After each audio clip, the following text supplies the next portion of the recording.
Bom, gente, bom dia. Não posso falar que é bom ver vocês, uma vez que eu não tô vendo vocês, mas é bom estar podendo falar com vocês, principalmente depois de ter passado a manhã inteira tentando me entender com a tecnologia. Sem muito sucesso.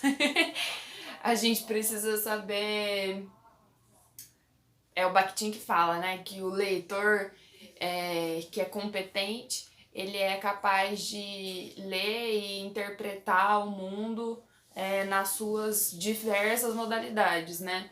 É o que a gente tenta fazer com vocês na escola, ao dar aula, a gente ensina e ajuda vocês a ler e interpretar diferentes gêneros literários e os diferentes textos que estão disponíveis no mundo para que a gente leia. Mas hoje eu vi que eu tô precisando de umas aulinhas de tecnologia. Bom, gente, então assim, só pra gente retomar um pouquinho, né?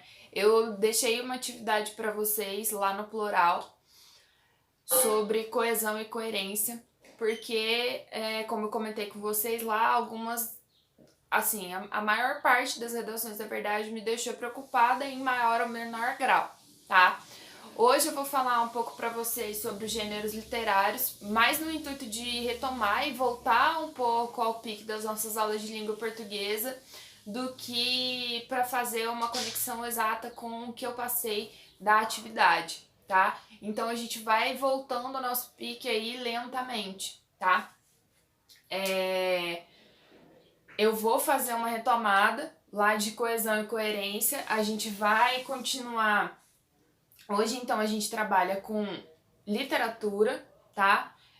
Com a unidade 3 de literatura, que é os gêneros literários, que a gente comentou brevemente lá naquela última aula, quando a gente estava fazendo a revisão, vocês começaram a fazer uma balbúrdia de leve, aí a gente foi pro material da apostila para fazer o comentário sobre os gêneros literários, tá? Então hoje é isso que vocês vão ver aqui nessa aula.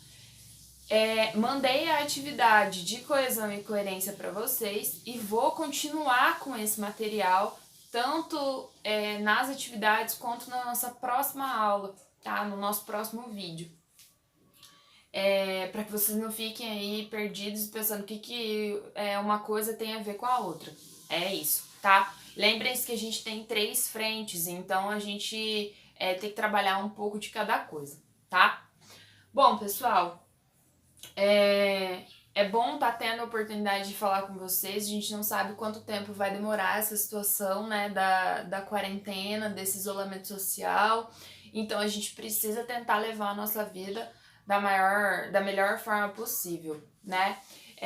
Então, retomando aí um pouquinho o que a gente falou em literatura nos nossos encontros anteriores, que já fazem mais de um mês, né? A gente falou na primeira unidade da apostila sobre literatura e as suas funções, né? Aquele trabalho que vocês fizeram em sala, de falar da função catártica, da função social, da função estética e o que mais? Qual era a outra? Tinha mais uma? Até eu já tô esquecendo do conteúdo, vejam bem.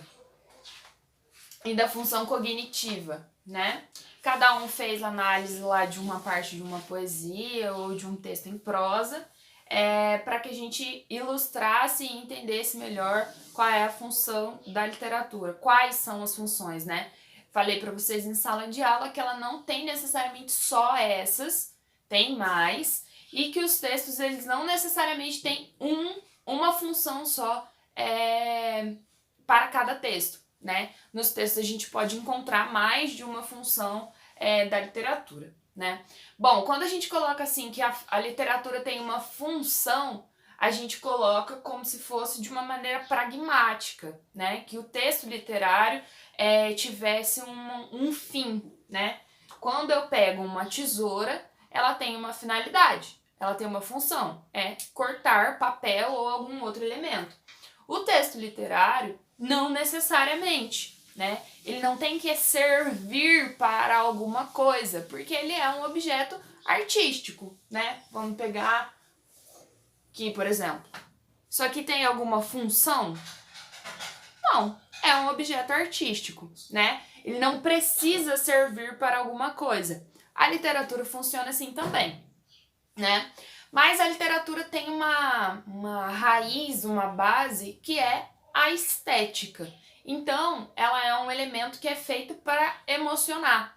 E aí, sobre essas emoções, sobre esses sentimentos, a gente já falou em sala de aula também, que ela não necessariamente precisa despertar somente coisas positivas. Vou dar um outro exemplo artístico aqui.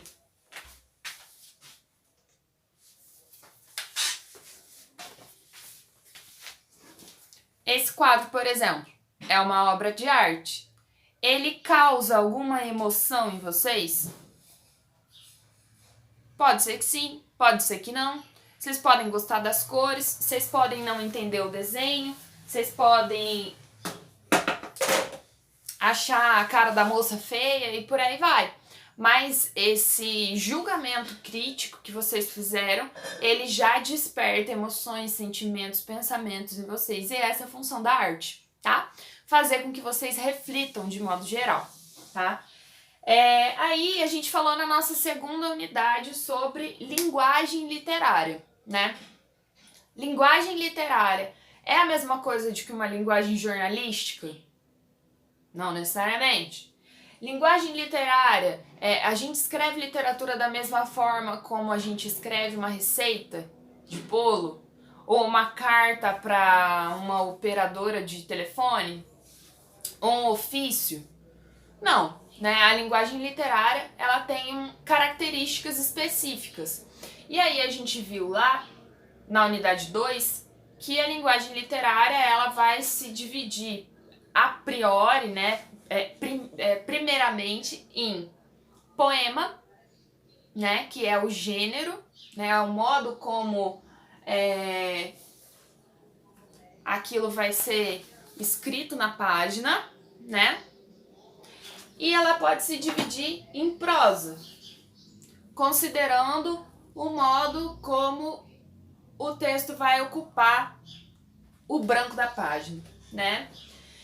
E aí a gente fala também sobre a poesia, que a poesia às vezes é confundida com poema, mas a poesia tem a ver muito com o sentimento estético que aquele texto evoca, né?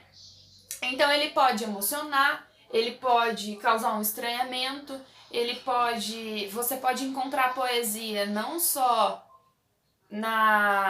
no texto, mas você pode encontrar poesia também em um momento que você vive com a sua família, você pode encontrar poesia em uma música, você pode encontrar poesia em uma obra de arte, porque esse sentimento poético, ele não está preso ao texto literário, tá? Esse sentimento poético, ele pode estar em várias instâncias da vida, e nos textos literários, inclusive, tá?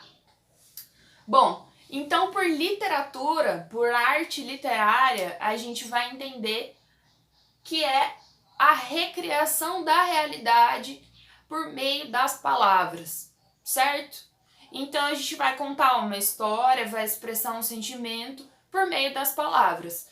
Vejam que mesmo quando eu falo para vocês que a gente vai recriar um sentimento, é uma realidade pessoal, subjetiva, né? Que vocês vão expressar e recriar por meio das palavras, né? Bom, aí a gente falou que no texto literário pode ter rima, pode ter verso, pode ter estrofe no caso da poesia, pode ter ritmo, pode ter figuras de linguagem no caso da prosa, pode ter a criação de imagens por meio de palavras na prosa também, né? Perdão. E aí o artista, né, o autor, ele está preocupado em fazer essa recriação, não necessariamente de uma forma fidedigna, objetiva, porque essa criação está sempre atravessada por uma subjetividade, por uma emoção própria do artista, né? E aí o artista, quando faz essa obra literária, quando escreve um texto, quando se expressa, quando tenta representar e recriar algum fato, algum objeto, ele não necessariamente, olha eu com não necessariamente, tá incomodando já, né? Vou evitar. ele não precisa, ele não obrigatoriamente se preocupa em classificar o texto que ele acabou de escrever dentro de um gênero, tá?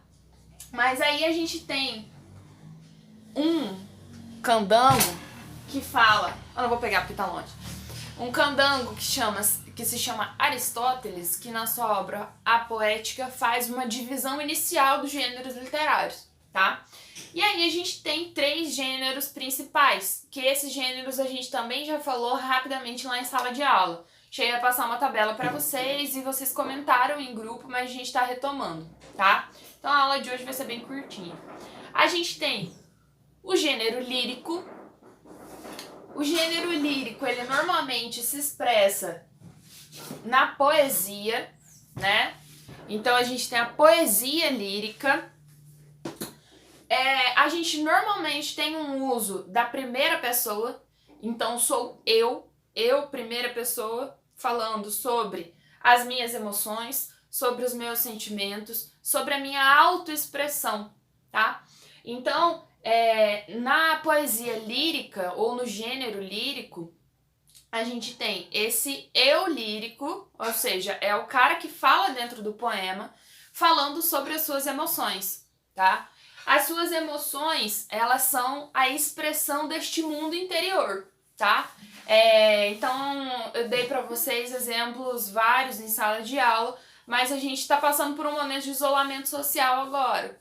Essa sensação, essa emoção que o eu lírico poderia expressar em uma poesia falando sobre esse momento que a gente está vivendo, poderia ser de tédio, poderia ser de desagrado, poderia ser de preocupação, de ansiedade, poderia ser também de tentar ver uma outra perspectiva no mundo depois que isso tudo passa, né? E todas essas emoções, elas expressam uma valorização, elas valorizam o mundo interno deste eu lírico, tá? Percebam que tudo eu falei sobre eu, né? Como o eu lírico expressa as suas emoções, a sua ansiedade, a sua perspectiva de mundo frente ao que está acontecendo agora, tá? Então a poesia lírica, ela tende a ser mais individual e por isso mais subjetiva, tá? Porque vai ser essa perspectiva de mundo individual e emocional do eu lírico, tá? Aí a gente tem na apostila, lá na página 68, uma poesia da Adélia Prado, para representar, para ilustrar, de certa forma, o exemplo, tá? Da poesia lírica. Eu vou pegar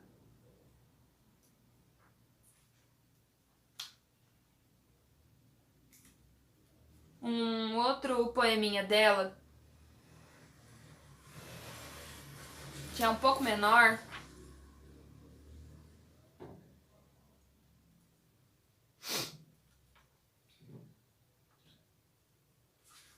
para ler para vocês.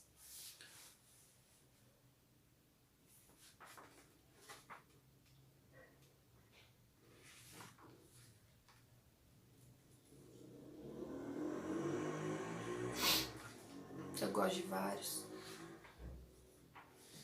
Um que se chama Trégua. Hoje estou velha como quero ficar, sem nenhuma estridência. Dei os desejos todos por memória e rasa xícara de chá. O que ele tá falando aqui? Esse eu lírico, né? Tá pedindo uma trégua. Trégua do quê? A gente pode interpretar de várias formas, né? Mas a gente pode interpretar que é uma trégua de uma vida exaltada, de uma vida com muitos acontecimentos, com muitas preocupações, porque ela tá dizendo que hoje estou velha como quero ficar, sem estridência. Ou seja, o que é essa estridência? E vocês sabem o que é estridente? Estridente é algo que faz muito barulho, é algo que dá muito alarde, que chama muita atenção. E ela fala que a Adélia Prado fala bastante, na verdade, sobre velhice nas poesias dela. E nessa invenção de um modo que tá aí na apostila de vocês, ela também vai falar sobre a velhice, tá? Então, Leiam lá e percebam como tanto a poesia que eu li quanto a poesia que está na apostila de vocês fala de uma perspectiva individual. É como ela quer passar a velhice dela. É como ela quer deixar as memórias dela numa xícara rasa de chá, ou seja, ela não quer ser perturbada nem pelas próprias memórias, né? Quando a gente fala assim, que eu tô tomando uma xicrinha de chá, é um momento calmo, é um momento de prazer, é um momento de usufruir daquele líquido que é quente, que costuma ser docinho, ou seja, é um momento de prazer, um momento de relaxamento. É isso que ela quer também para a velhice dela, né? Então percebam, é uma perspectiva completamente subjetiva, individual. Outras pessoas podem odiar a velhice, outras pessoas podem querer, sei lá, saltar de bungee jump depois que ficaram idosos. Enfim, é individual, tá? Qual é a segunda divisão lá que o Aristóteles faz dos gêneros literários? É o gênero épico. O gênero épico, ele é também expresso em poesia. Falei lá para vocês do Lusíadas, do Camões. A gente tem também a Ilíada e a Odisseia. Na apostila de vocês, o exemplo que tá ilustrado aí é Camões com os Lusíadas, né? E a gente tem uma narrativa, ainda que seja em poesia. Ou seja, a estrutura do texto, a forma do texto vai ser em versos, em estrofes, vai ter rima, vai ter ritmo, vai ter divisão silábica, os versos normalmente vão ter 10 sílabas poéticas. Lembram lá que a gente fez no quadro aquela divisão e foi contando? E é uma divisão diferente, não é uma divisão silábica comum como a gente faz? Então, há uma história narrada, ainda que seja por versos e estrofes, tá? Se na poesia lírica a gente tem uma coisa muito individual, que às vezes nem vai falar sobre um fato específico ou sobre algo o qual a gente consegue perceber imageticamente, né? Não são construídas uma sequência de cenas para que a gente imagine. Nessa poesia da Adélia Prado que eu falei para vocês, a gente precisa construir o sentido a partir desses 4 versos que eu li ali, né? Então, o modo como ela quer envelhecer, a imagem da xícara de chá, o fato dela não querer ter uma velhice estridente, a gente precisou construir esse sentido. No gênero épico já é um pouco diferente. A coisa é melhor elaborada, vamos dizer assim, entre aspas, porque a gente vai contar uma história através desses versos e dessas estrofes, tá? E é qualquer história? Não é qualquer história. É basicamente a história de grandes feitos de uma nação ou como essa nação surgiu ou como essa nação se estabeleceu, tá? A gente fala que a epopeia é basicamente um gênero morto. Não tem mais como construir uma epopeia porque a gente não tem mais grandes feitos históricos de uma nação, a gente não tem mais a formação das nações, porque a gente já tem nações estabelecidas, né?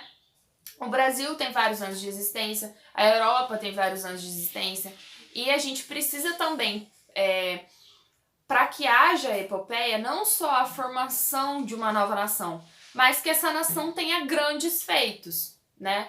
Ou seja uma grande luta, ou uma grande guerra, ou uma exploração territorial que tenha se expandido muito grandemente, como foi o caso de Portugal, né? Que é o que Lusíadas vai retratar.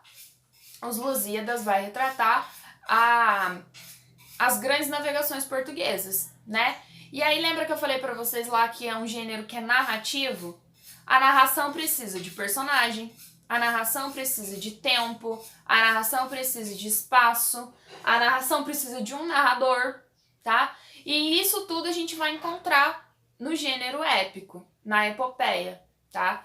Então, por mais que seja uma poesia, a gente vai ter uma poesia que vai contar uma história, uma poesia em que o eu lírico vai ser apresentado, né? No caso dos Lusíadas, a gente vai ter Vasco da Gama narrando todo esse percurso que os portugueses fizeram nas suas naus até chegarem às Índias, e vai contar os grandes feitos desses homens, né? De uma forma um pouco mítica também. Essa é uma característica bastante importante. A gente tem a intervenção dos deuses, né? Nessas situações, né? Que vão acontecendo durante a viagem. Aí a gente tem essa presença mítica bastante forte nos Lusíadas, na Ilíada e na Odisseia. Em outras epopeias, não necessariamente a gente vai ter essa intervenção dos deuses. E aí, por deuses, é claro, eu não estou falando do deus do cristianismo, tá? Mas eu estou falando de uma coisa greco-romana. Então tem Baco, tem Atena, tem... enfim, deuses do Olimpo interferindo nas situações. Beleza? Bom, e aí o último dos gêneros que o Aristóteles vai fazer lá a sua divisão é o gênero dramático, né? Então o gênero dramático, ele não narra. Gênero lírico, a gente tem uma exposição muito introspectiva dos fatos. Então eu vou falar das coisas a partir do meu viés. No gênero épico, a gente tem uma narrativa dos grandes feitos heróicos. E no gênero dramático, a gente não tem uma narrativa. Como a gente fica sabendo dos fatos? A partir da fala das personagens. Então não tem... Vamos ver se eu pego aqui. Um gênero, um texto dramático.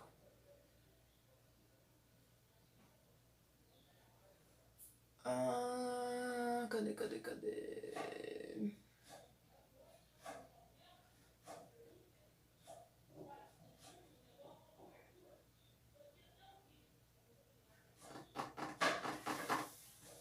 Vamos ver se tem alguma coisa aqui. Aqui. A gente não vai ter conhecimento dos fatos a partir de uma narração, de uma explicação, etc, etc. A gente vai ter indicação de personagens, apesar de estar virado, vocês conseguem ver aqui, né, em negrito, a fala da personagem e aqui uma réplica de outra personagem falando outra coisa, tá? E é assim que o texto vai se construir, tá? A gente precisa tomar bastante atenção para não confundir o texto dramático com a encenação, com o processo cênico, tá? São coisas diferentes, apesar de complementares, né? O texto dramático, ele é criado com um fim, com um propósito, que é o teatro, é a encenação dramática, né? Então tem lá indicações de luz, tem indicações de cenário, né? Que são marcados lá pelas didascalhas ou pelas rubricas, né? Que a gente já comentou em sala de aula também. Ou seja, aqui tá aparecendo Gimba, entre parênteses, aparecendo no alto da trilha, acompanhado por Gabiró. Ou seja, é como esse personagem deve agir no momento da encenação, né? Aqui tem um outro momento que fala Gimba, bom, ouvi dizer, e aí entre parênteses, espia pela porta do buraco, do buraco, espia pela porta do barraco, como é, molecão? Enfim, a gente tem uma outra construção de texto. Na sua forma, no seu formato, esse texto é diferente, tanto da lírica quanto da épica, tá? Pessoal, dito isso, de forma muito rápida, né? Eu vou pedir para que vocês leiam os exemplos que tem na apostila. Lá em sala de aula acabou ficando cada um com uma parte, né? Ficou um pessoal com a lírica, outro com a épica e outro com o drama. Agora eu quero que todos vocês façam a leitura da unidade 3 e completem também as atividades da apostila na unidade 3, tá? Eu vou dar um jeito de passar todo esse conteúdo lá pra nossa plataforma do Plural, tá? Então vai ter uma maneira de vocês conferirem essas respostas e a gente vai marcar daí pelo grupo também um momento para tirar dúvidas. Como eu já falei sobre esse conteúdo em sala de aula, eu vou soltar mais uma aula, tá? E aí a gente tira dúvidas de 2 aulas, porque acho que aí a gente aproveita melhor o nosso tempo, tá? Então, de tarefa fica aí realizar as atividades da apostila, tá bem? E aí eu vou passar o gabarito para vocês pelo plural. Espero que eu tenha sido clara, espero que eu não tenha enchido muita linguiça, me perdido nos exemplos. Vocês sabem que às vezes eu vou nos exemplos e não volto mais. Espero que tenha ficado um som maneiro e adequado aí, que vocês consigam me entender. E, enfim, vem de zap, bebê. Vamos lá, a gente tira as dúvidas no WhatsApp, pelo plural. O que importa é que com corona, sem corona, no isolamento social, na quarentena, a gente não perca tempo, né? A gente precisa continuar aí conforme a gente vai conseguindo. E estamos conseguindo bem, porque a gente tem uma plataforma muito legal e uma maneira de interagir de uma forma bacana, né? Enfim, beijo!